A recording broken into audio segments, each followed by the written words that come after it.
والعاقبة للمؤمنين والنار للموقنين ثم الصلاة والسلام على سيدنا ونبينا حبيب إلهنا وطبيب نفوسنا بالقاسم المصطفى محمد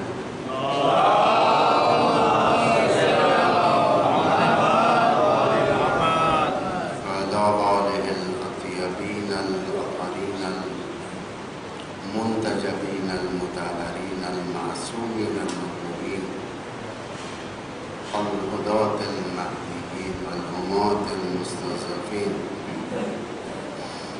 لا سيما بقية الله في الأرض ولعنة الله على أعدائهم من الآن إلى يوم الدين. أما بعد فقد قال الله العزيز الحكيم بسم الله الرحمن الرحيم إن الله لا يغير ما بقوم حتى يغيروا ما بأنفسهم. صلوات الشاہ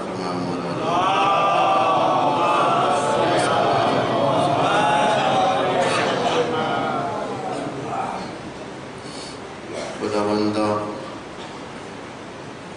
ان قوموں کو ہرگز نہیں بدلتا جو قوم خود سے اپنے آپ کو نہ بدلے. اس کے اوپر گفتگو مختلف مراحل سے ہوتے ہوئے اس مرحلے تک پہنچی ہے جس میں قوموں کا تذکرہ قرآن نے کیا ہے لوگوں کو عبرت حاصل کرنے کے لیے. اگر آپ قرآن کے اوراق کو کھولیں گے خدا نے مختلف قوموں کا نتیجہ بیان کیا. قوم سمود، قوم عاد، قوم ثابت، اصحاب کہف، یہ قوموں کو اصحاب کے نام سے قرآن نے بیان کیا. اصحاب ثابت، اصحاب سمود، اصحاب راس، اصحاب ہود کی قوم، اصحاب الجنہ، اصحاب کہف، یہ 12-13 قومیں قرآن کے اندر، جس میں سے تقریباً 6 جن کا نتیجہ اچھا ہوا ہے اور بقیہ جن کا نتیجہ برا ہوا ہے.